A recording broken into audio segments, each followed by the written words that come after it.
I'm Elizabeth Gray, 30 years old, and I've spent my life proving myself in ways my family never bothered to see.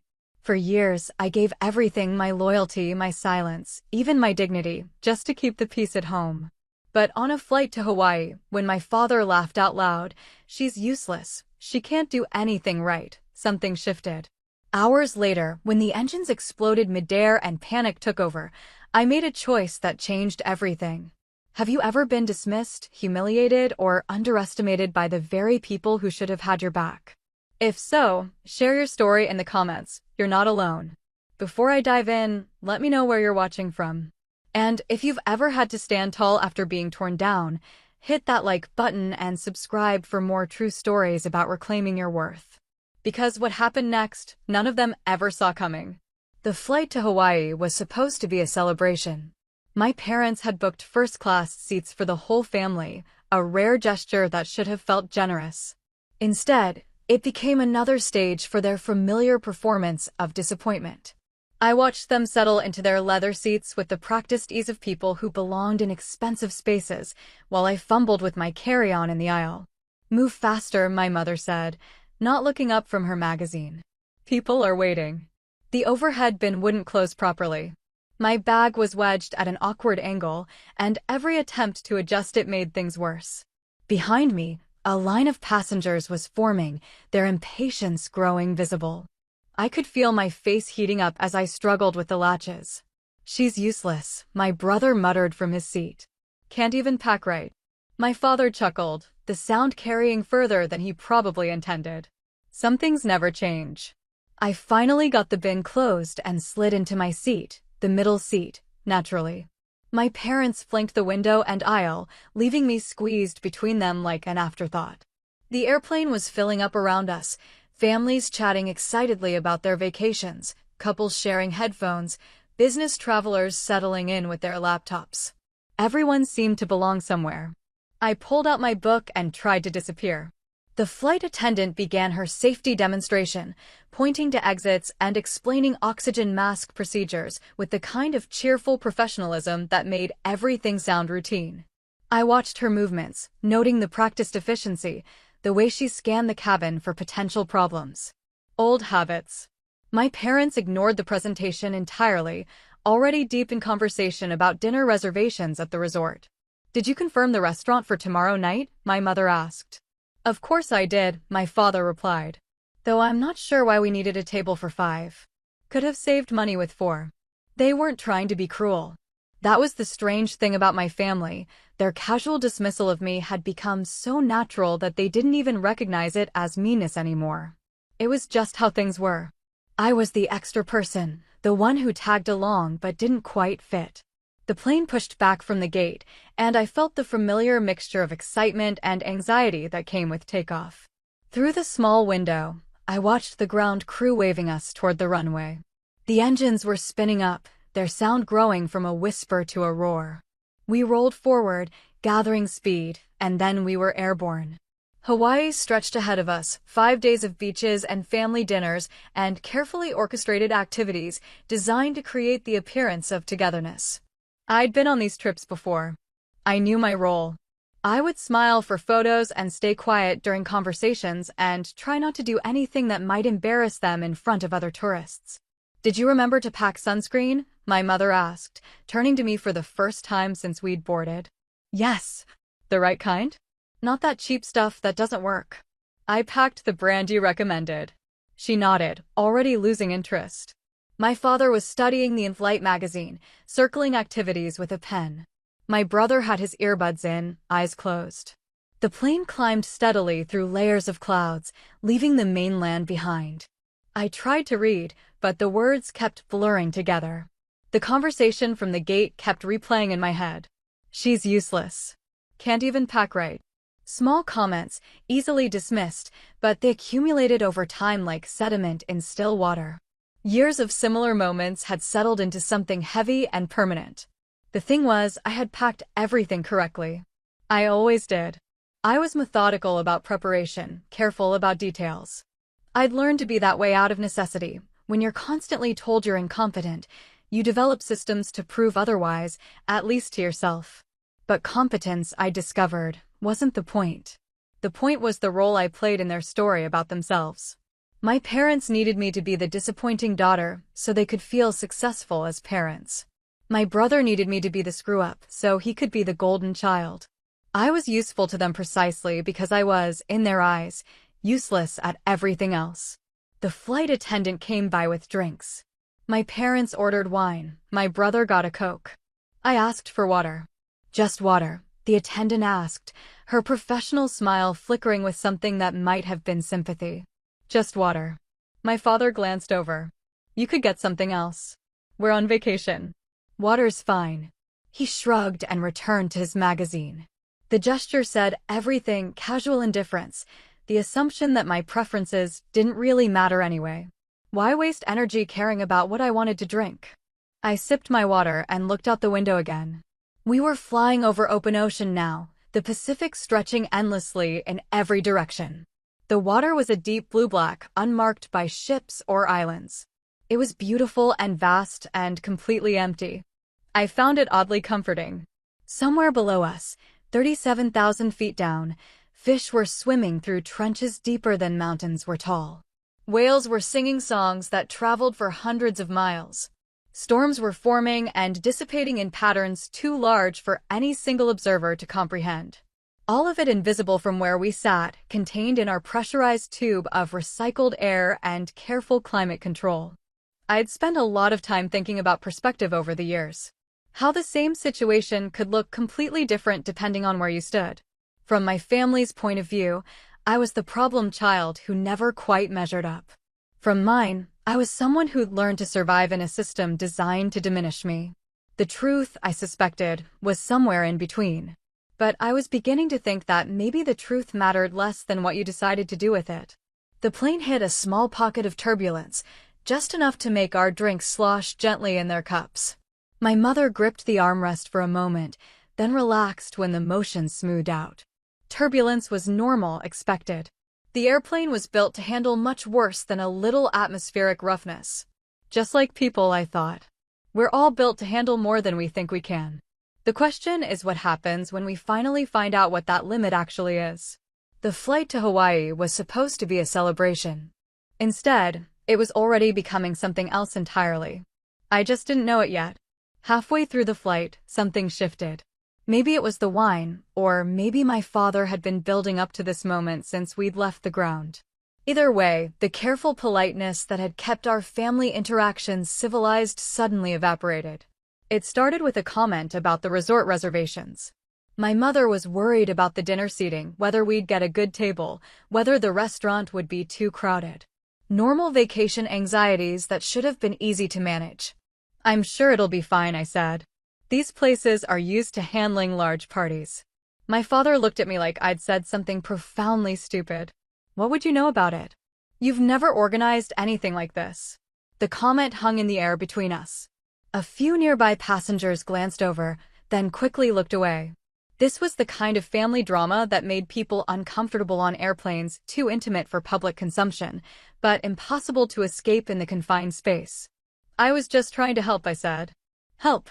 My brother pulled out his earbuds, suddenly interested in the conversation. When have you ever actually helped with anything? My mother made a soft sound of disapproval, but not at him. At me, for creating a situation that required management. Let's not do this here, she said quietly. But my father was already warming up. I could see it in his posture, the way he shifted in his seat to face me more directly. He had an audience now, not just my family, but the other passengers within earshot. And he'd never been able to resist an audience. She's useless, he said, his voice carrying clearly across several rows. She can't do anything right. The words landed like physical blows. Not because they were surprising. I'd heard variations of them my whole life, but because of where we were. Trapped together at 37,000 feet, surrounded by strangers who were now witnessing my humiliation in real time. Laughter followed. Sharp, dismissive laughter from my brother, nervous chuckling from my mother, and then, worst of all, a few snickers from the passengers around us. People who didn't know me, who had no stake in this family dynamic, but who found something amusing in watching a grown woman get torn down by her own relatives. My face burned. Heat spread from my cheeks down my neck, that horrible flush of shame that made me feel like I was glowing with embarrassment. I wanted to disappear, to sink through the airplane floor and fall into the ocean below. Instead, I sat perfectly still and tried to keep breathing. "That's enough," I said quietly. "Is it?" My father's voice had taken on that particular edge it got when he sensed weakness. "Because I don't think it is. I think this is exactly the conversation we should be having. About accountability. About contributing something meaningful instead of just taking up space." More passengers were listening now. I could feel their attention like heat from a fire, uncomfortable and impossible to ignore. The woman across the aisle was pretending to read, but her book hadn't moved in several minutes. The man behind me had stopped tapping on his laptop. Even the flight attendants seemed to be giving our section a wider berth than usual. "She's always been like this," my brother added, emboldened by the audience. "Remember when she was supposed to organize Mom's birthday party? Complete disaster." That wasn't how I remembered it. The party had gone fine. People had enjoyed themselves. But facts didn't matter when the story was already written. In their version of events, I was the screw-up, the family member who couldn't be trusted with important responsibilities. "I've tried," my mother said, her voice taking on that martyred tone she used when she wanted sympathy. "God knows I've tried to help her, to give her opportunities to prove herself. But some people just can't handle responsibility." The airplane felt smaller suddenly, like the walls were closing in. The recycled air seemed thinner, harder to breathe. I could hear the engines humming beneath us, carrying us forward over thousands of miles of empty ocean, and all I wanted was to be anywhere else in the world. "You know what the problem is?" my father continued, really hitting his stride now. "She's never had to face consequences. She's always had us to bail her out, to clean up her messes. Maybe it's time she learned what it's like to handle things on her own." I stayed silent, but inside, something was breaking. Not the kind of dramatic shattering you see in movies, but something quieter and more fundamental. A line was being crossed, and I could feel myself stepping over it even as I sat motionless in my seat. They were wrong about almost everything. I'd been handling things on my own for years. I'd built a life they knew almost nothing about, developed skills they'd never bothered to ask about, proven myself in ways they couldn't even imagine. But I'd let them maintain their illusions because it was easier than fighting. Because challenging their narrative would have required energy I didn't want to spend. Now, listening to them perform my inadequacy for an audience of strangers, I realized that my silence hadn't been kindness. It had been cowardice. I'd protected their feelings at the expense of my own dignity, and they'd interpreted that protection as confirmation of their worst assumptions about me. The laughter was dying down now, but the damage was done. I could feel the weight of judgment from the other passengers, the comfortable superiority of people who were grateful not to be in my position. I'd become entertainment for them, a cautionary tale about family dysfunction that they could discuss later with their own relatives. My father settled back in his seat, satisfied. My mother was already pulling out her magazine, ready to move on now that the unpleasantness was over. My brother was putting his earbuds back in, having contributed his part to the performance. They thought it was finished. They thought they'd made their point and could return to the normal rhythm of the flight. But something had changed in those few minutes of public humiliation. Something I couldn't quite name yet, but that I could feel shifting inside me like tectonic plates finding a new arrangement. I looked out the window at the endless ocean below and felt something I hadn't experienced in years: clarity. For the first time in a long time, I knew exactly who I was. And more importantly, I knew exactly who they weren't. The revelation should have felt liberating, but instead it just felt sad. 30 years of letting them define me, 30 years of accepting their version of my story.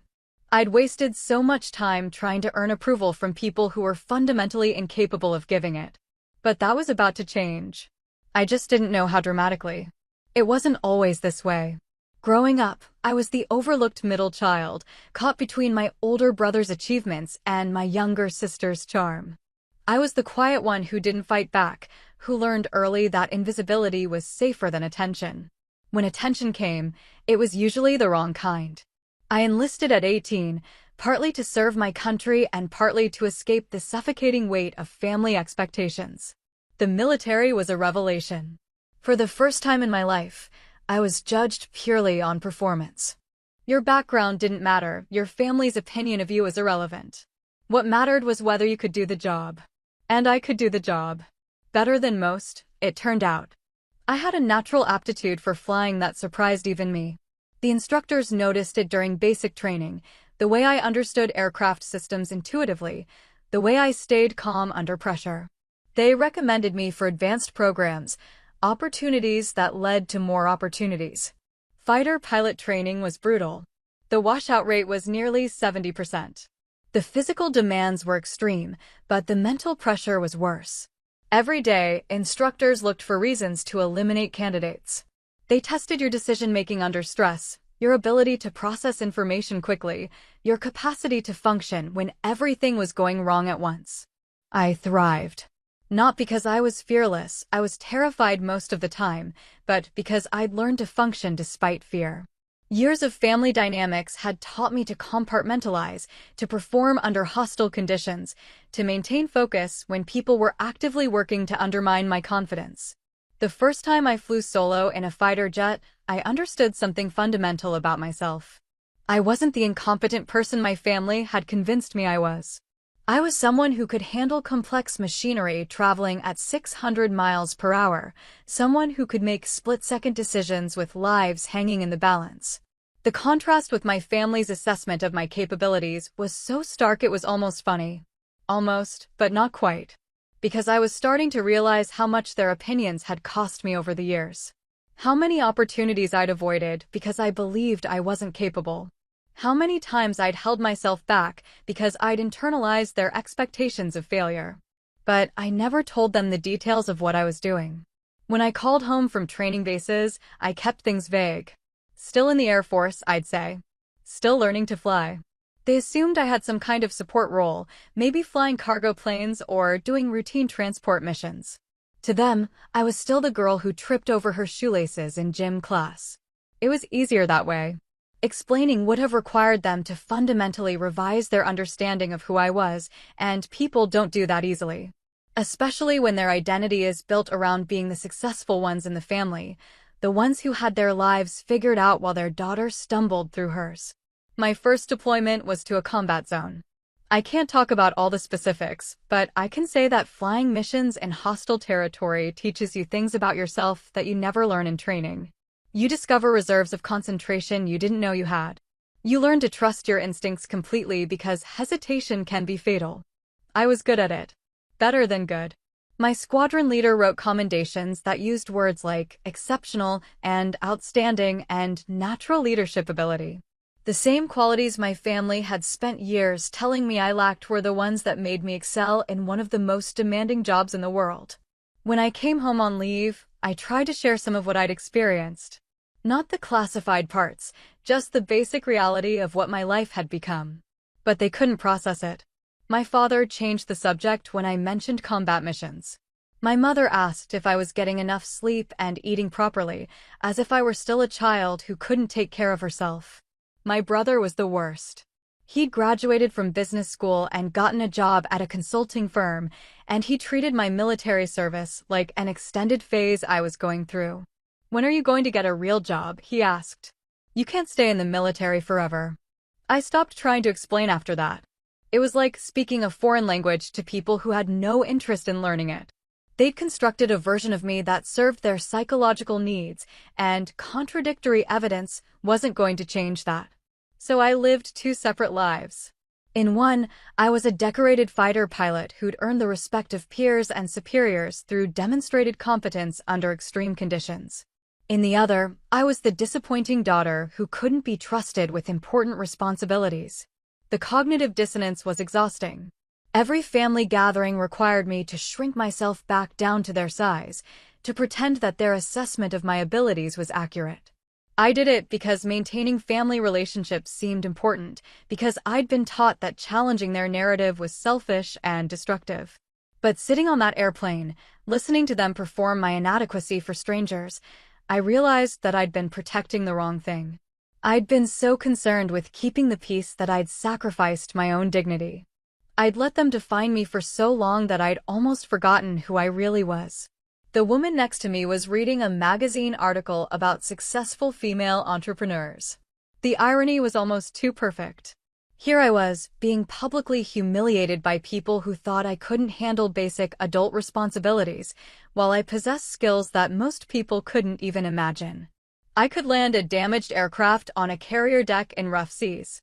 I could coordinate complex missions involving multiple aircraft and ground units. I could make life-or-death decisions in fractions of seconds. But I couldn't make my family see me clearly. That was the one mission I'd never been able to complete successfully.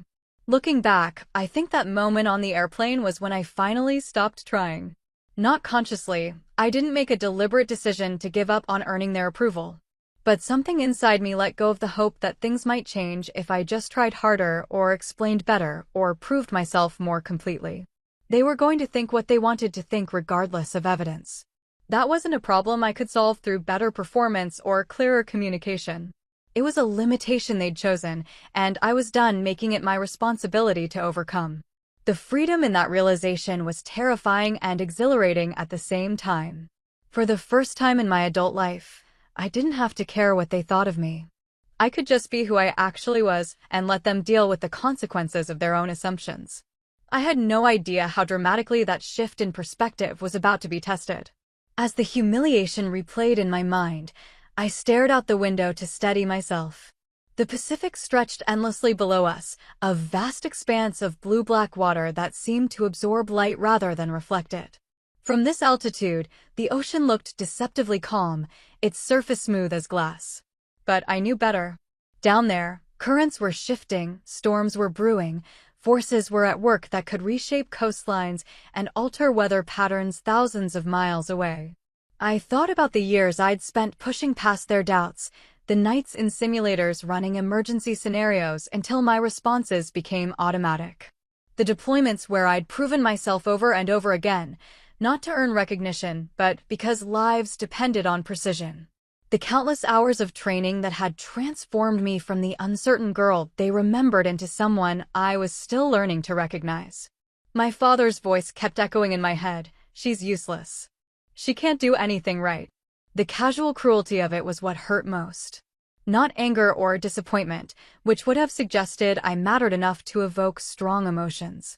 Just dismissive certainty, the kind of judgment you pass on something you've already written off. The strange thing was how normal this felt to them. My mother had already returned to her crossword puzzle. My brother was scrolling through his phone, probably texting friends about the awkward family moment he'd just witnessed. My father was reading the airline magazine with the satisfied expression of someone who'd successfully made his point. They'd humiliated me in front of strangers and moved on as if it were just another part of the flight experience. I watched a flight attendant walk past, checking seatbelts and collecting empty cups with practiced efficiency. She caught my eye for a moment and offered a professional smile, the kind that acknowledged difficulty without getting involved. I wondered what she thought of our family drama, whether she'd heard enough of these confrontations to recognize the patterns, whether she felt sorry for me or just wished we'd keep our dysfunction to ourselves. The airplane felt smaller than when we'd taken off, like the air was getting thinner despite the pressurization systems. I could hear every sound more acutely, the hum of engines, the whisper of air conditioning, the quiet conversations of other passengers who were having normal family trips without public humiliation as entertainment. A baby started crying somewhere behind us, that particular sound that cuts through everything else and demands attention. The mother's voice followed, soft and soothing, trying to comfort her child. It was such a normal sound, such an ordinary moment of care and attention, that it made my chest tighten with something I couldn't quite name. When had my family stopped trying to comfort me when I was hurting? When had they decided that my pain was less important than their need to be right about my inadequacy? I couldn't remember a specific moment when things shifted, just a gradual erosion of empathy that left us here, trapped together in a metal tube above the Pacific, performing the same tired roles we'd been playing for decades. I pulled out my phone and scrolled through messages from colleagues, updates from friends I'd made during deployments, photos from people whose respect I'd earned through demonstrated competence rather than family obligation. It was like looking at evidence of a parallel universe where I was valued for what I could actually do rather than dismissed for who they needed me to be. One message was from my squadron leader, asking about my next assignment, whether I was interested in a training position that would mean more responsibility and better opportunities for advancement.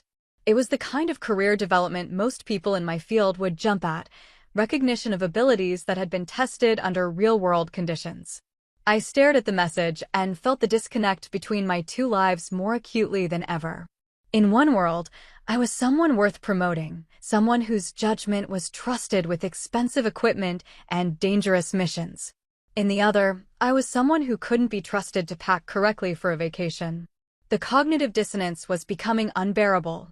I'd spent so many years compartmentalizing, keeping these two versions of myself separate, that I'd almost convinced myself they were both true somehow. But sitting there, feeling the weight of my family's collective disdain while holding evidence of professional recognition in my hands, I realized that only one of these stories could be accurate. Either I was the incompetent person they saw, or I was the capable professional my colleagues knew. Either their assessment was correct, or their assessment was irrelevant. There wasn't a middle ground where both versions could coexist without destroying something fundamental about my sense of self. I looked at my father, who was circling restaurant recommendations in the in-flight magazine with the same methodical attention he brought to everything. He was a good man in many ways, responsible, hardworking, committed to providing for his family. But he'd never been able to see me clearly, and I was beginning to understand that this wasn't a failing I could fix through better communication or improved performance. Some people are limited by their own assumptions, imprisoned by stories they've told themselves for so long that contradictory evidence becomes invisible. My father needed me to be the disappointing daughter because it confirmed his understanding of how families work, how success is distributed, how people like him differ from people like me. Revising that assessment would require him to question too many other assumptions about himself and the world. My mother was similar but different. Her dismissal of me felt more protective than malicious, like she was trying to shield me from expectations I might not be able to meet. But the result was the same, a systematic underestimation of my abilities that had shaped decades of family interaction. My brother was perhaps the most honest in his cruelty. He needed me to fail because my success would diminish his specialness as the family achiever. It was a zero-sum game in his mind, where my competence would somehow reduce his worth. So he'd become invested in my inadequacy in ways that were both obvious and unconscious. The airplane hit another patch of minor turbulence, just enough to make our drinks shift in their holders. I felt the familiar sensation of the aircraft adjusting to changing air currents, the subtle movements that kept us stable despite forces trying to knock us off course. It was a perfect metaphor for what I'd been doing my entire adult life, constantly adjusting, constantly compensating, constantly working to maintain equilibrium in the face of destabilizing forces. But I was tired of being the one who always adjusted. Tired of shrinking myself to fit their expectations, tired of pretending their assessment of my abilities was accurate, tired of protecting their feelings at the expense of my own dignity. The silence between us stretched on, filled with the white noise of air travel and the comfortable murmur of other families having normal conversations. I realized that their laughter said more about them than it ever could about me. People who were genuinely secure in their own accomplishments didn't need to diminish others to feel successful. People who were truly confident didn't require an audience for their superiority. Their need to humiliate me publicly revealed something ugly about their own insecurities, their own fears about whether they were as successful as they pretended to be. I was useful to them as a contrast, proof that they were the functional members of the family, the ones who had figured out how to live successfully in the world. But I was done being useful to them in that way. I was done being their cautionary tale, their example of what not to become, their reassurance that they were better than someone. If they needed to feel superior, they'd have to find another source of validation. The Pacific continued to stretch endlessly beneath us, unmarked by boundaries or landmarks, holding secrets in its depths that would never be fully understood. Like most large systems, it operated according to principles that were invisible from the surface, but absolutely fundamental to its functioning. I was beginning to understand that families operated the same way. The visible dynamics were often less important than the hidden currents underneath, the unspoken agreements about who got to be what, who was allowed to succeed, who had to carry the burden of everyone else's need to feel adequate. For 30 years, I'd been carrying that burden without fully recognizing its weight. Now I could feel it lifting, not all at once but gradually, like pressure equalizing after a long descent. The freedom was dizzying and frightening and absolutely necessary. I had no way of knowing that in just a few minutes, everything would change completely. That the assumptions and roles and careful family dynamics we'd all invested in would become irrelevant in the face of actual crisis. That I would finally have the opportunity to show them exactly who I was, not through words or explanations, but through actions that would speak more clearly than any conversation we'd ever had. But for now, I just sat quietly and watched the ocean pass beneath us, feeling something shift inside me that couldn't be shifted back. Whatever happened next, I was done pretending to be smaller than I was. Then came the jolt. One moment we were flying smoothly through clear skies. The next moment the entire aircraft was shaking like it was coming apart at the seams. The initial impact threw me against my seatbelt hard enough to leave bruises, and the sound that followed was unlike anything I'd ever heard on a commercial flight, a grinding, tearing noise that seemed to come from everywhere at once. The cabin lights flickered. Oxygen masks dropped from their compartments with a series of sharp pops that sounded like gunfire in the sudden chaos. Around us, passengers were screaming, their voices rising above the mechanical shrieking of damaged systems and rushing air. I looked out the window and saw what everyone else was seeing but couldn't quite process. The left engine was gone. Not just damaged or smoking, completely absent, leaving behind a ragged hole in the wing where thousands of pounds of machinery had been ripped away by forces I could only imagine. Flames were trailing behind us, bright orange against the blue sky, and pieces of debris were spinning away into the empty air.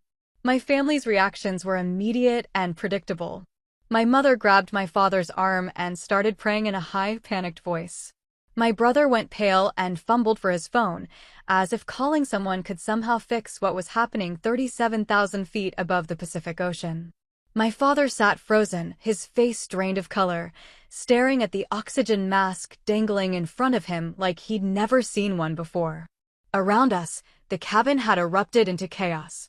Passengers were screaming, crying, clutching each other with the desperate intensity of people who suddenly understood they might be about to die.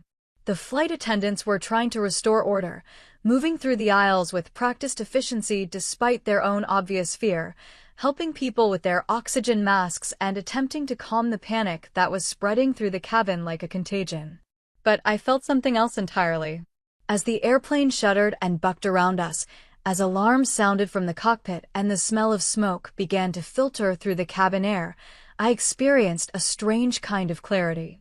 The fear was there. Anyone who wasn't afraid in that situation would have been clinically insane, but underneath the fear was something familiar, the calm that comes when training takes over from thinking. I'd been in emergency situations before. Not exactly like this one, but close enough that my mind automatically began running through procedures, assessing options, calculating possibilities. While everyone else was processing the emotional reality of imminent disaster, I was already thinking about solutions. The aircraft was still flying, which meant we had some control. The right engine was still functioning, which meant we had some power. We were losing altitude, but not in an uncontrolled dive, which meant the pilots were managing the emergency with whatever control surfaces were still responding. These were good signs, indicators that survival was possible if the right decisions were made quickly enough. But the screaming from the cockpit suggested that the right decisions might not be getting made. Through the open cabin door, I could see one of the pilots slumped over his controls while the other struggled with what appeared to be a catastrophic system failure.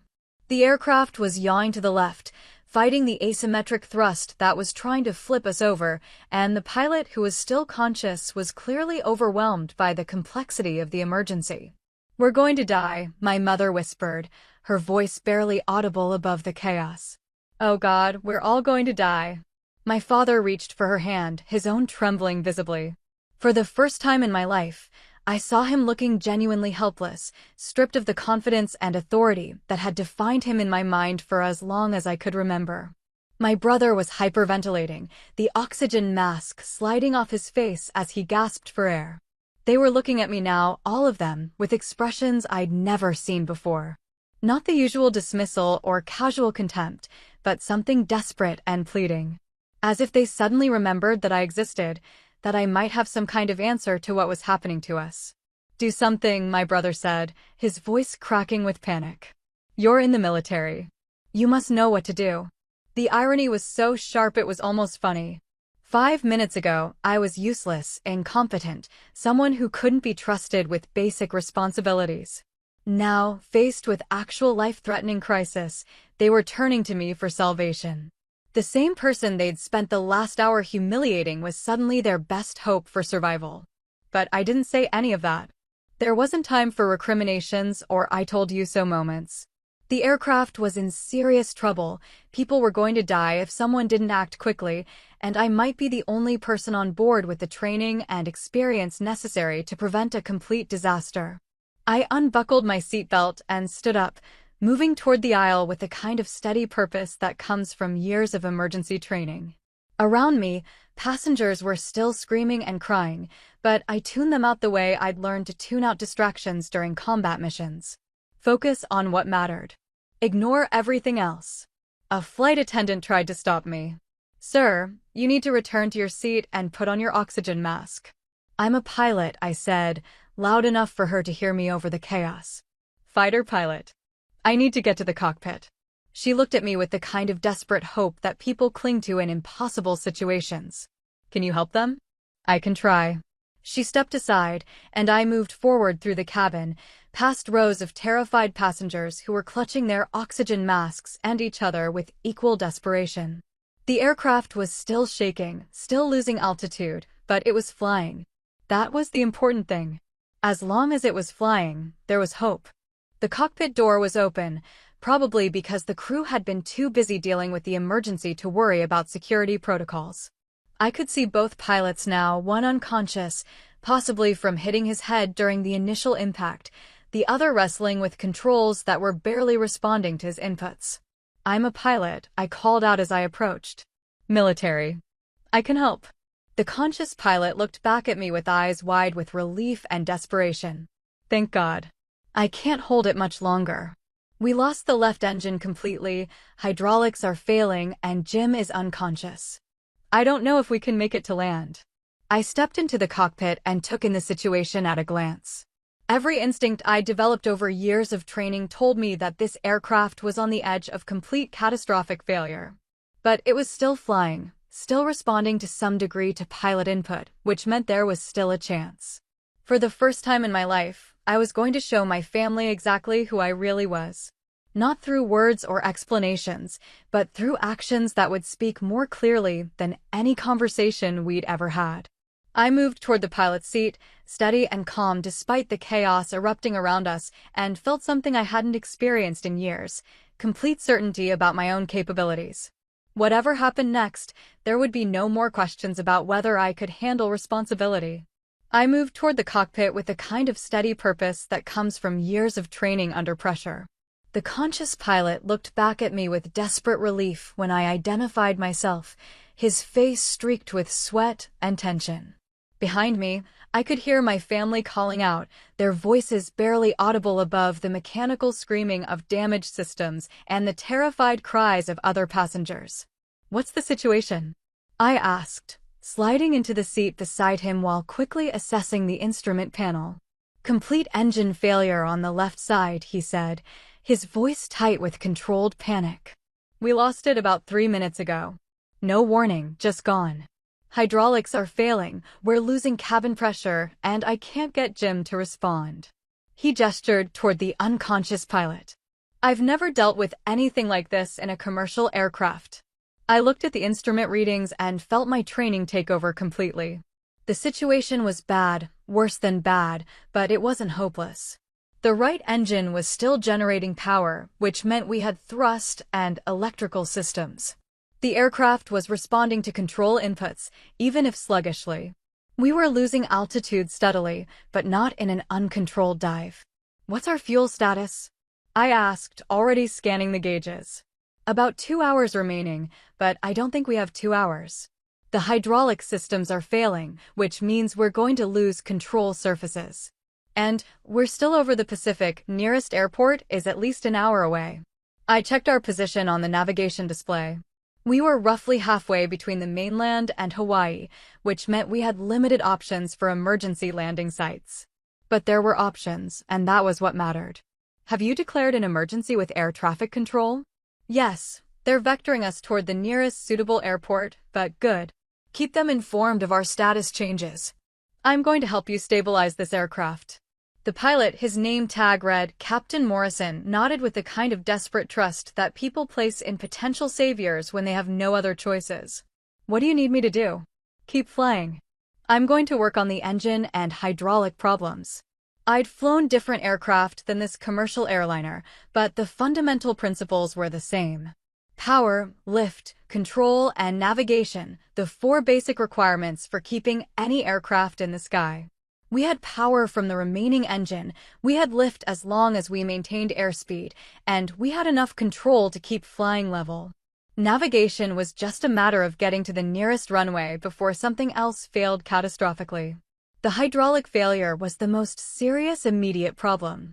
Without hydraulic pressure, we'd lose the ability to control the aircraft's flight surfaces, the rudder, elevators, and ailerons that kept us stable and steerable. But most modern aircraft had backup systems, redundancies built in for exactly this kind of emergency. "Try switching to the auxiliary hydraulic system," I suggested, pointing to the appropriate controls. Morrison's hands were shaking as he made the adjustment, but the results were immediate.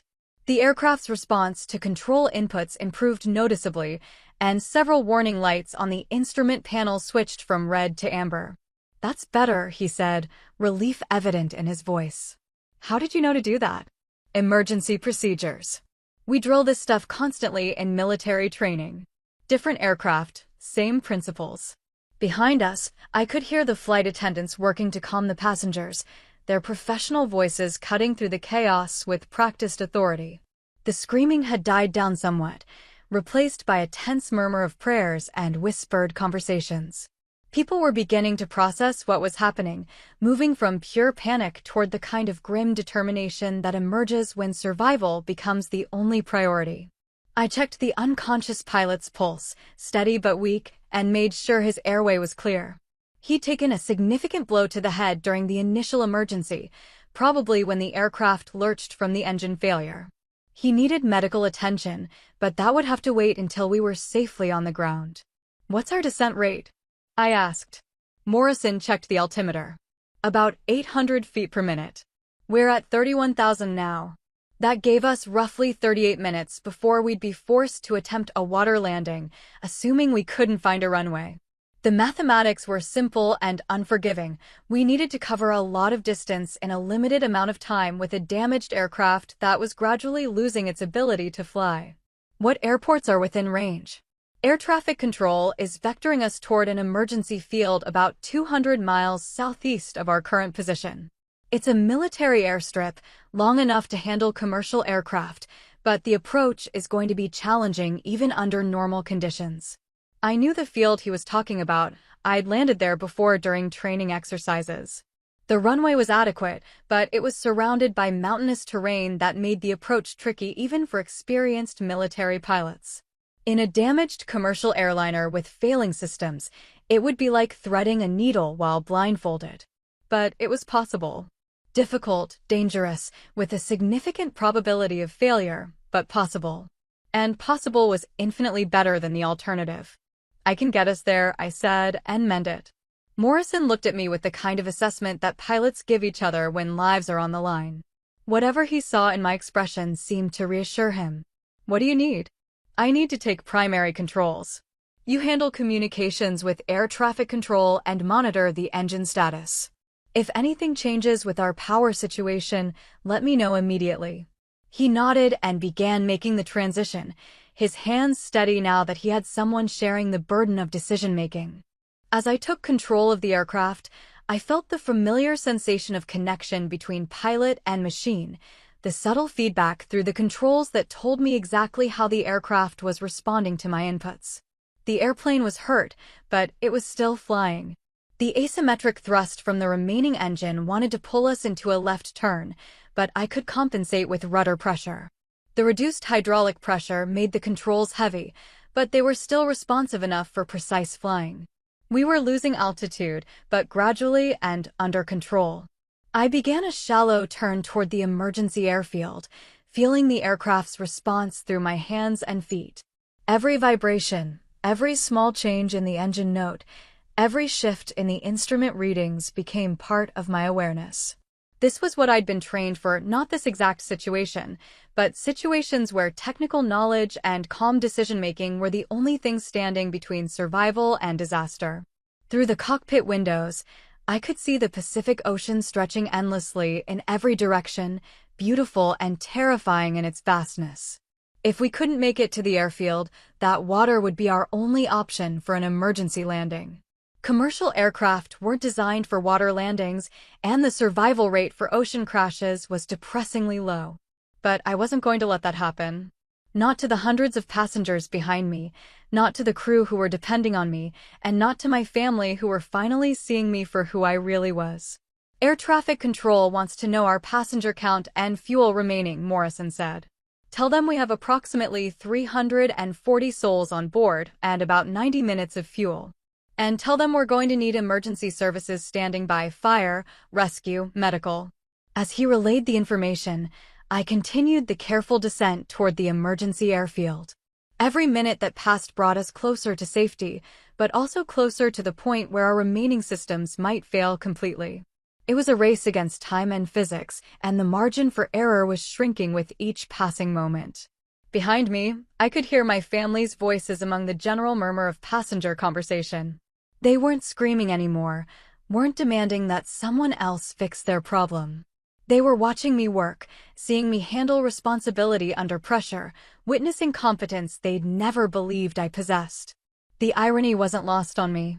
For 30 years, they'd told me I was useless, incompetent, unable to handle important responsibilities. Now their lives depended on abilities they'd never acknowledged, skills they'd never bothered to ask about, competence they'd systematically dismissed. But I wasn't flying this aircraft to prove them wrong or to earn their belated respect. I was flying it because people needed help, and I had the training and experience to provide that help. That was what mattered, not family dynamics or personal vindication, but the simple fact that I could do something others couldn't do, and doing it might save lives. The emergency airfield appeared on the navigation display as a small icon, still more than 100 miles away. Close enough to be a realistic goal, far enough away to require sustained concentration and careful resource management.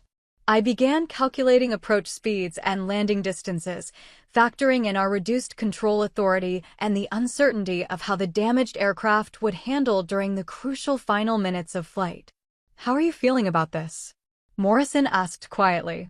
"I've had easier landings," I admitted. "But this aircraft wants to fly. As long as we don't lose the remaining engine or have a complete hydraulic failure, we can get down safely." He nodded, and I could see some of the tension leaving his shoulders.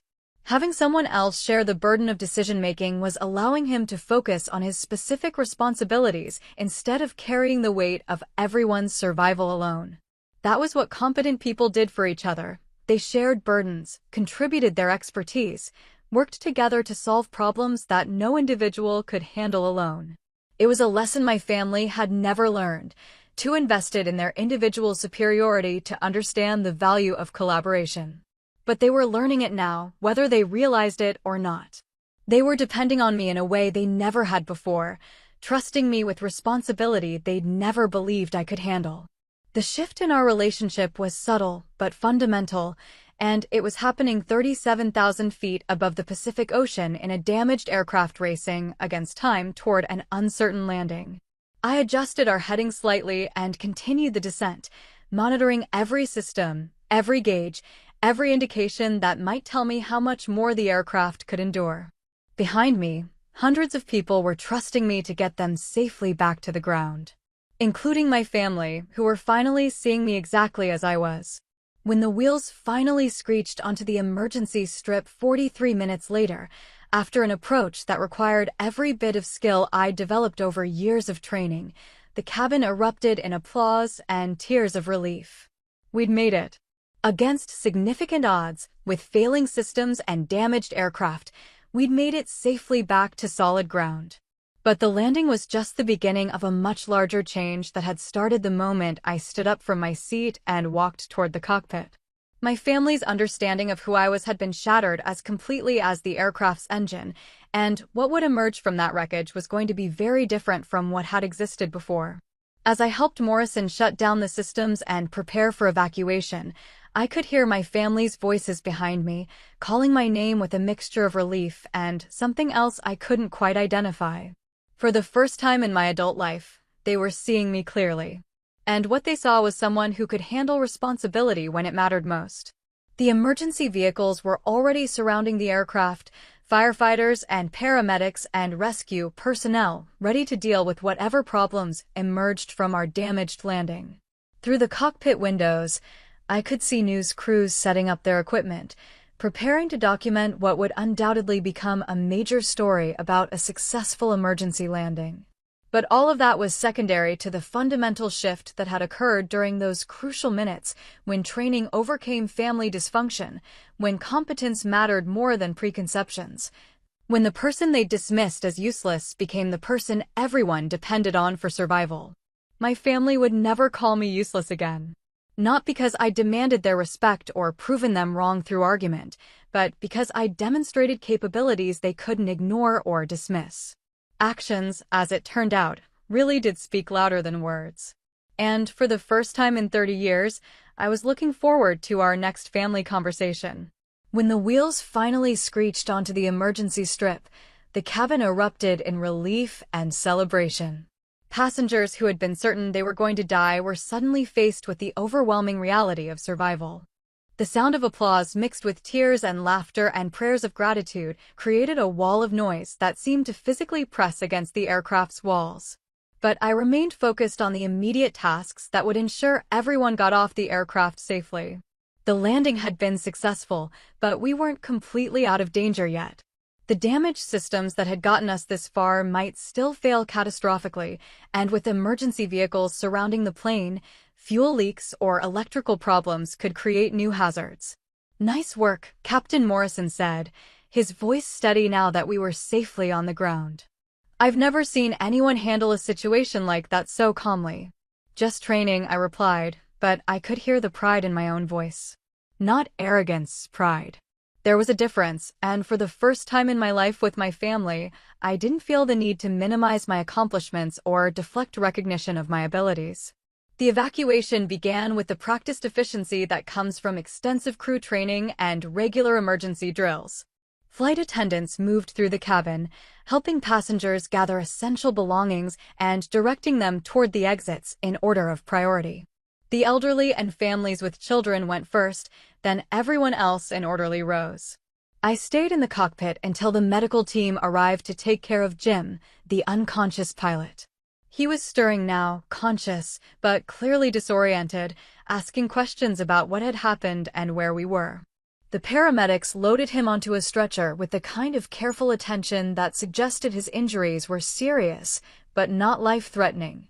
As I finally prepared to leave the cockpit, I could see my family in the aisle, moving slowly toward the exit with the other passengers. They kept looking back toward the front of the aircraft, trying to see what I was doing, their faces showing a mixture of relief and something else I was still learning to recognize. It wasn't quite respect, that would take time to develop, but it was the beginning of respect. The first crack in 30 years of assumptions about who I was and what I was capable of.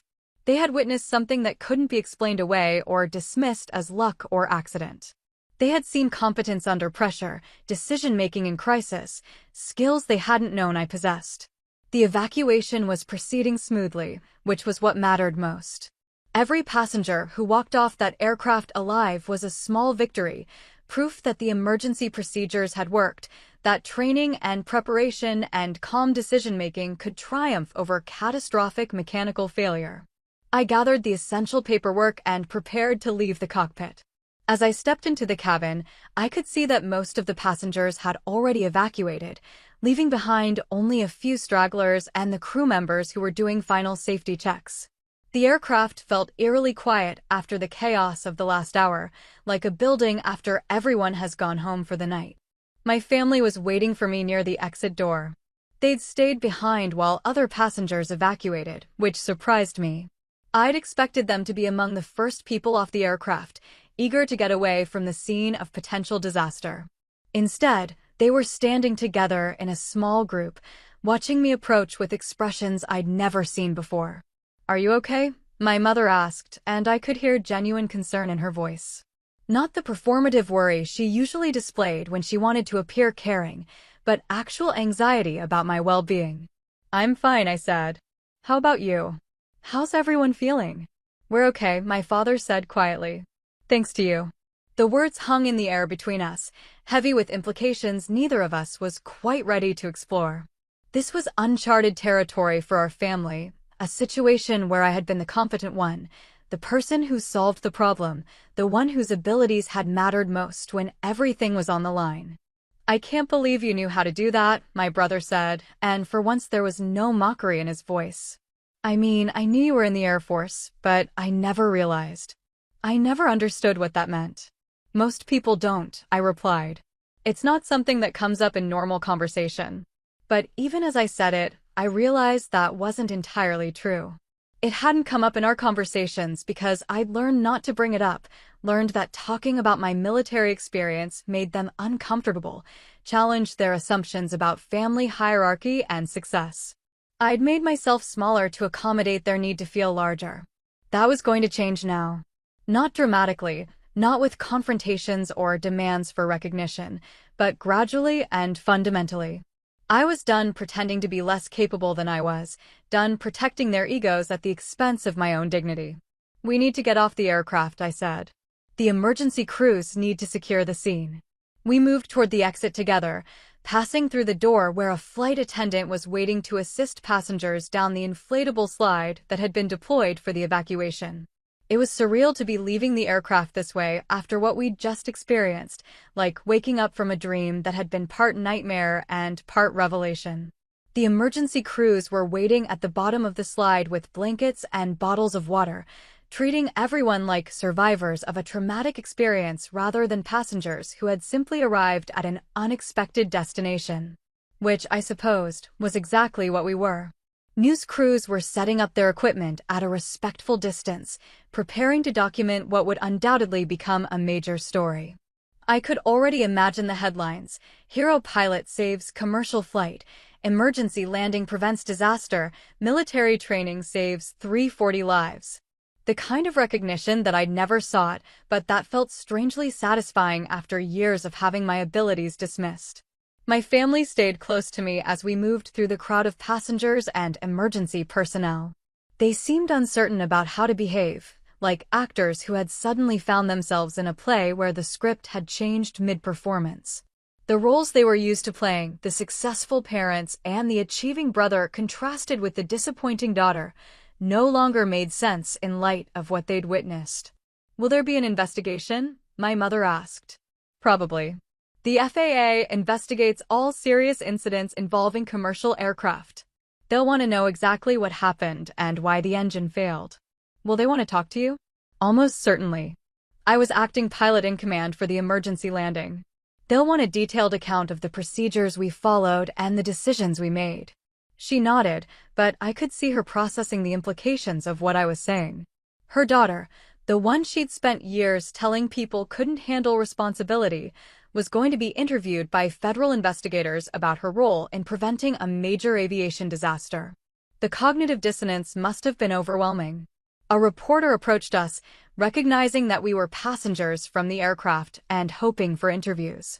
"Excuse me, could I ask you a few questions about your experience during the emergency?" "She's the one you want to talk to," my father said, pointing at me. "She's the pilot who saved us all." The reporter's attention shifted immediately, her professional instincts recognizing a much bigger story than passenger reactions. "You're the pilot who assisted with the emergency landing?" "I helped, yes. Can you tell me about your background? What kind of training prepared you for a situation like this? I could feel my family listening to my answers with the kind of attention they'd never paid to anything I'd said before. As I explained my military service, my combat experience, my years of emergency training, I watched their faces change. They were hearing details about my life that they'd never bothered to ask about, learning about accomplishments they'd never acknowledged. For 30 years, they'd constructed a story about who I was that served their psychological needs, but had almost nothing to do with reality. Now reality was asserting itself in ways they couldn't ignore or dismiss. The competent person being interviewed by reporters, the pilot who had helped save hundreds of lives, the woman being praised by aviation professionals, that was their daughter, their sister, the family member they'd spent decades calling useless. The interview concluded with the reporter asking for my contact information for follow-up questions. As she walked away, my family and I stood together in the afternoon sunshine, surrounded by emergency vehicles and news crews and the organized chaos of disaster response. "I'm sorry," my mother said quietly. The words were so unexpected that I wasn't sure I'd heard them correctly. "What?" I said, "I'm sorry. For what we said on the plane. For what we've been saying for years. We were wrong." My father nodded, looking more uncomfortable than I'd ever seen him. "We didn't know. We didn't understand what you were capable of." "You never asked," I said, not harshly but honestly. "You never wanted to know." "No," he agreed. "We didn't. And that's on us, not on you." My brother was the last to speak, his voice barely audible above the noise of the emergency response. "I've been jealous of you my whole life, and I never even knew what I was jealous of." It was the most honest thing he'd ever said to me, and probably the most honest thing he'd ever said to anyone. The recognition that his need to diminish me had been driven by his own insecurities rather than my inadequacies was a revelation that would change our relationship in ways we were only beginning to understand. "We have a lot to talk about," I said. "But not here, not now. Let's just focus on getting home safely." They nodded, and for the first time in decades, I felt like we were actually a family rather than a group of people connected only by shared genetics and mutual obligation. Not a perfect family. There were too many years of damage to repair overnight, but a family that might be capable of growth and change and honest communication. The balance had shifted permanently. They could never again call me useless, never again dismiss my capabilities, never again treat me like the family disappointment. They had seen me at my best when everything was at stake, and that kind of revelation couldn't be undone. More importantly, I had seen myself clearly for perhaps the first time. Not through their eyes or in reaction to their expectations, but as I actually was competent, skilled, capable of handling responsibility when it mattered most. That self-knowledge was worth more than any apology or recognition they could offer. We walked together toward the buses that would take us to the terminal, leaving behind the damaged aircraft that had become the site of our family's transformation. Behind us, investigators were already beginning their preliminary examination of the wreckage, trying to understand exactly what had gone wrong and how disaster had been averted. But I already knew the answer to their most important question. Disaster had been averted because when it mattered most, competence had triumphed over assumptions, training had overcome family dysfunction, and actions had spoken louder than 30 years of words. That was a lesson none of us would ever forget. Later, as we walked off the tarmac together, my family's voices had changed completely. The sharp edges of dismissal and casual cruelty had been replaced by something softer, more tentative. They were speaking to me the way people speak to someone they're still learning to know, someone whose capabilities have surprised them in fundamental ways. "I keep thinking about what would have happened if you hadn't been on that plane," my mother said as we waited for the bus that would take us to the terminal. "Someone else would have helped," I replied, though I wasn't entirely sure that was true.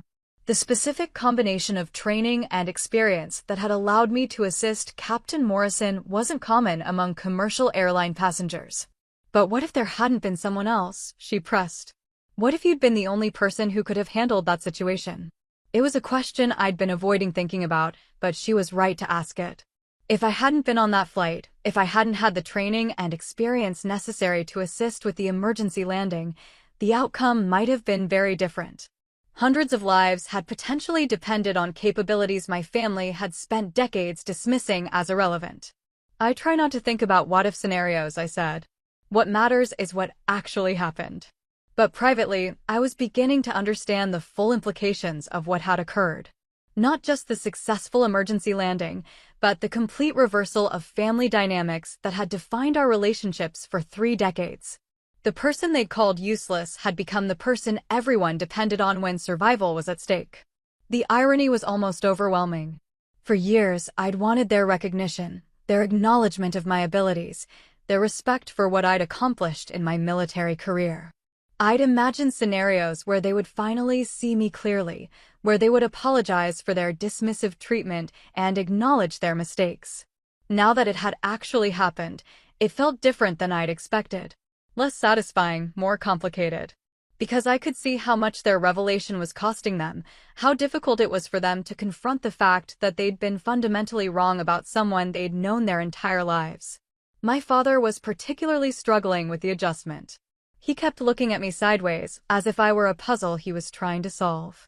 The daughter he thought he knew, the disappointing one who couldn't handle basic responsibilities, had been replaced by someone who could land damaged aircraft under emergency conditions. The cognitive dissonance was visible in every interaction. "How long have you been able to fly like that?" he asked as we boarded the bus. "Military pilots train for emergency situations constantly," I said. "But every situation is different. You never know exactly what you'll be capable of until you're tested. But you knew you could do it? When you saw what was happening, you knew you could help." I thought about that for a moment. I knew I had training and experience that might be relevant. Whether it would be enough, that was something I could only find out by trying. He nodded, but I could tell he was still processing the implications. His daughter had walked into a life-threatening emergency and calmly taken control of a situation that was overwhelming trained commercial pilots. That level of competence under pressure wasn't something that developed overnight or by accident. My brother was handling the adjustment differently. Instead of trying to understand how I'd developed abilities he'd never recognized, he was focused on his own reaction to the crisis.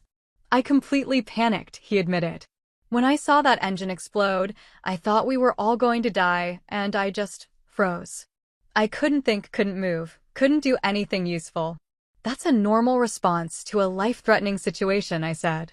"Most people aren't trained for emergency scenarios. There's no reason you should have known how to react. But you did know. You stayed calm, you took action, you helped save everyone. That's not normal." He was right, of course. The ability to remain functional under extreme stress, to think clearly when everything is falling apart, to take effective action when lives are at stake, those weren't normal capabilities. They were the result of years of specialized training designed to produce specific responses to crisis situations. But I'd never been able to explain that to them before because they'd never been interested in understanding what my military service actually involved. They dismissed it as an extended phase I was going through, something I would eventually outgrow when I decided to get a real job.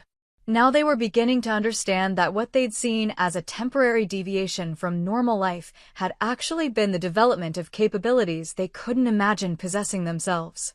The daughter they'd underestimated had been learning skills that most people never needed, but that became invaluable when everything went wrong at once. "I think I've been jealous of the wrong things," my brother continued. "I've spent years being proud that I make more money than you, that I have a bigger house and a better car. But when it really mattered, when people's lives were on the line, none of that meant anything. You were the one who could actually help."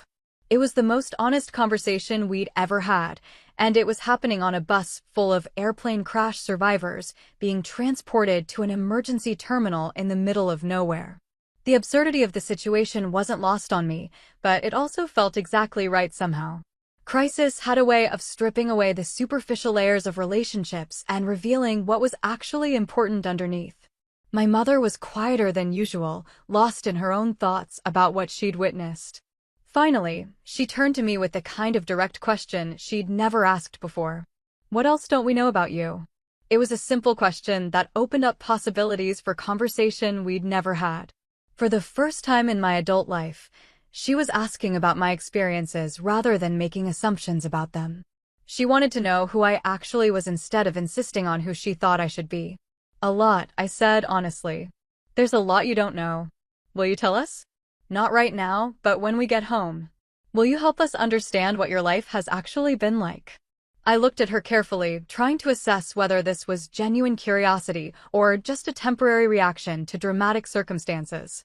But what I saw in her expression was something I'd never seen before, real interest in me as a person rather than as a family role that needed to be managed. Yes, I said. I'd like that. The bus pulled up to the terminal, where airline representatives were waiting to help us with rebooking and hotel arrangements. The immediate crisis was over, but the practical complications of having our flight end at an emergency airstrip in the middle of nowhere were just beginning. As we gathered our belongings and prepared to deal with the logistics of getting home, I realized that the most important change wasn't in how my family saw me. It was in how I saw myself. For the first time in decades, I didn't need their approval to feel confident in my own abilities. I knew what I was capable of because I'd proven it when it mattered most. That self-knowledge was liberating in ways I was still discovering. I was done making myself smaller to accommodate their assumptions. Done protecting their feelings at the expense of my own dignity.